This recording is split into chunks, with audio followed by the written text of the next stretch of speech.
हिमालयाकडेच निघालेले आहेत. जायचं ज्या ज्या ठिकाणची परिस्थिती पाहिजे, कुग्रामे अथवा नगरे पहावी घरांची घरे, भिक्षामेसे लहान थोरे परीक्षुणी सोडावी. काही भिक्षा आहे म्हणावे, अल्प संतोषी असावे, बहुता अनिता घ्यावे गोष्टी एक. अशा पद्धतीने समाज जागा करण्यासाठी, समाजाचं परीक्षण करण्यासाठी समर्थ बाहेर निघालेले आहे.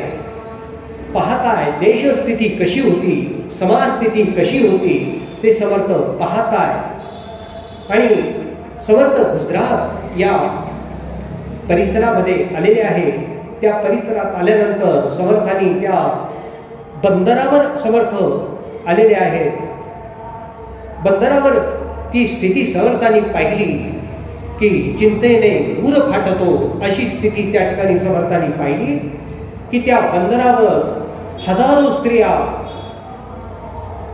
जहाजामध्ये घालून परदेशामध्ये विकण्यासाठी नेल्या जात होत्या. हे समर्थांनी पाहिलं.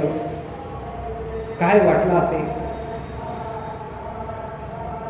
आणि समर्थांच्या मुखातून त्या ठिकाणी शब्द बाहेर आले, किती ब्राह्मणी गुजरिणी भ्रष्टविल्या, किती शहामुखी जहाजी फाकविल्या, किती सुंदरा हाल होनी मेल्या, किती एक त्या देशांतरी विकेल्या. असं वर्णन समर्थांनी आपल्या काव्यामध्ये केलेलं आहे. पाहताय की ही परिस्थिती कशी सुधारली, समाज का जागा होत नाहीये, स्वाभिमान समाजाचा कुठे गेलेला आहे. अत्यंत कमी असणारा शत्रू तो आपल्यावर राज्य करतोय, तो आपल्यावर दडपशाही करतोय आणि आपण ते निमूटपणे सहन करतोय. कसं काय झालं या हिंदू समाजाला? अशी स्थिती समर्थांची मानसिकता निर्माण. तिथून समर्थ पंजाब परिसरामध्ये गेलेले आहे. पंजाबला गेले. तिथे शिखांचे 6वे धर्मगुरू हरगोविंद सिंग त्यावेळेस होते. अमृतसरला ते असताना त्यांच्या कानावर बातमी आली की समर्थ रामदास म्हणून महाराष्ट्रातील एक संत आलेले आहेत आणि तुम्हाला भेटण्याची त्यांची इच्छा आहे. हरगोविंद सिंगांनाही आनंद वाटला. म्हटले वा छान.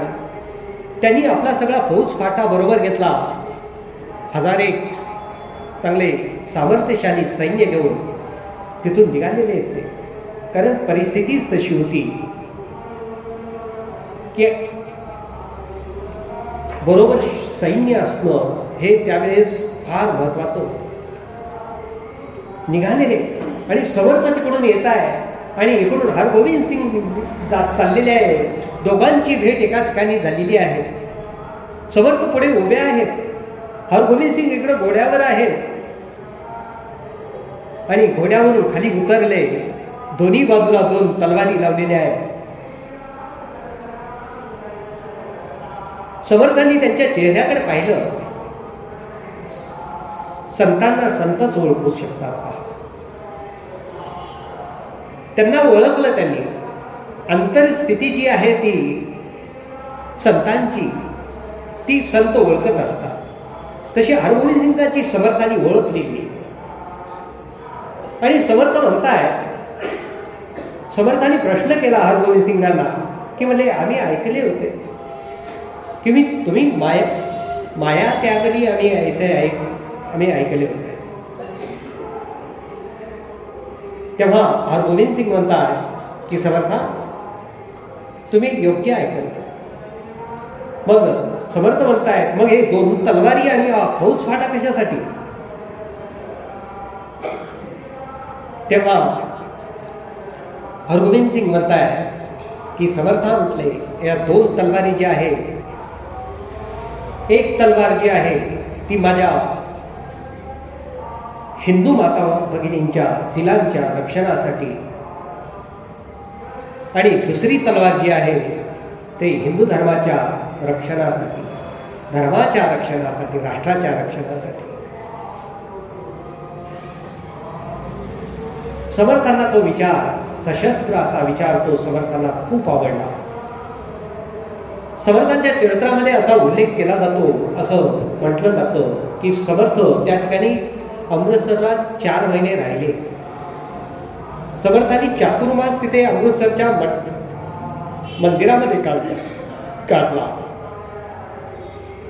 4 महिने समर्थ हरगोविंदासोबत राहताय आणि जेव्हा निघण्याचा प्रसंग येतो त्यावेळी हरगोविंद सिंगांनी समर्थांना कोबडीतील तलवार दिली भेट म्हणून.